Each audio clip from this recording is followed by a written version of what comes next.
ముస్లిం style గోంగూర బోటి ready అయిపోయింది. అంతే, ఇంక దీంట్లో ఏం వేయాల్సిన అవసరం లే. ఎలా చేయాలో చూసేసేయండి. గోంగూర బోటి కోసం మనకు కావాల్సింది బోటి. ఈ బోటీని మేము ముందుగానే ఆవగించి పెట్టుకున్నాం. ఆవగించి పెట్టుకోవడం అంటే ఇదేం ఉడకలేదు, జస్ట్ ఒక 2 విజల్లో రానిచ్చి పెట్టుకున్నాం. మామూలుగా బోటీ ఉడకాలంటే ఒక 10 విజల్లైనా పెడతాం మేము. ముందుగా ఈ బోటీ కోసం ఒక మసాలా వేసుకోవాలి. అది ఎలా చేయాలో చూడండి. అల్లం వేసుకోవాలి, కొబ్బరి వేసుకోవాలి, కొన్ని తెల్లగడ్డలు వేసుకోవాలి, ధనియాలు, పట్టా, లవంగా వేసుకోవాలి. ఇప్పుడు ఇవన్నీ మెత్తగా మిక్సీ పట్టుకోవాలి. నేను చూపించే ఈ మసాలా ఓన్లీ బోటీ కోసమే, దానికి ఇవి సరిపోతాయి. ఇప్పుడు ఈ కొబ్బరి మసాలాని బోటీలో వేసుకోవాలి.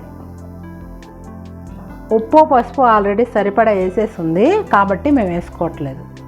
దీంట్లోనే 1 స్పూన్ కారం వేసుకోవాలి, కొంచెం చికెన్ మసాలా వేసుకోవాలి, కొంచెం గరం మసాలా వేసుకోవాలి, 1 చుక్క నీళ్ళు పోసుకోవాలి, 1 స్పూన్ నూనె వేసుకోవాలి.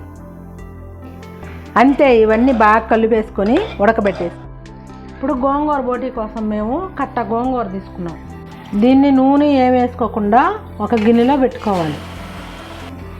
దీంట్లోనే కారంగా ఉండే పచ్చిమిరపకాయలు వేసుకోవాలి. కారం లేకపోతే ఇంక 2 ఎక్కువ వేసుకోండి.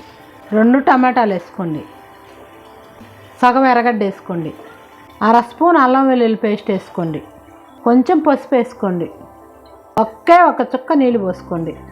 అంతే, ఇవన్నీ బాగా ఉడికేదాకా ఉడకబెట్టుకోండి. ఒక 15 నిమిషాలైనా పడుతుంది. దీంట్లో ఉప్పు వేయాల్సిన అవసరం లేదు, ఆల్రెడీ మనం బోటీలు వేస్తున్నాం కాబట్టి చూసుకొని వేసుకోండి. గోంగూర ఉడికింది, చూద్దాం రండి. ఒక 15 నిమిషాల దాకా బాగా ఉడికిపోయింది మెత్తగా. ఇప్పుడు దీన్ని మిక్సీ పట్టుకోవాలి.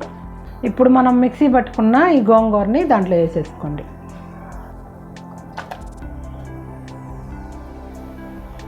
ఇంకా మెత్తగా కూడా పట్టుకోవచ్చు. మేము కొంచెం కచ్చా పచ్చగా పట్టుకున్నాము, మీకు కావాలంటే ఇంకా మెత్తగా కూడా పట్టుకోవచ్చు. ఇప్పుడు దీంట్లో తగినన్ని నీళ్ళు పోసుకోండి. అంతే, ఇంకా దీంట్లో ఏం వేయాల్సిన అవసరం లే. ఉప్పు చూసుకోండి, అంతే చాలు. నూనె కూడా ఏం వేయాల్సిన అవసరం లే. చాలా ఈజీ కదా గోంగూర బోటి. మీరు కూడా ట్రై చేయండి ఈ రంజాన్కి.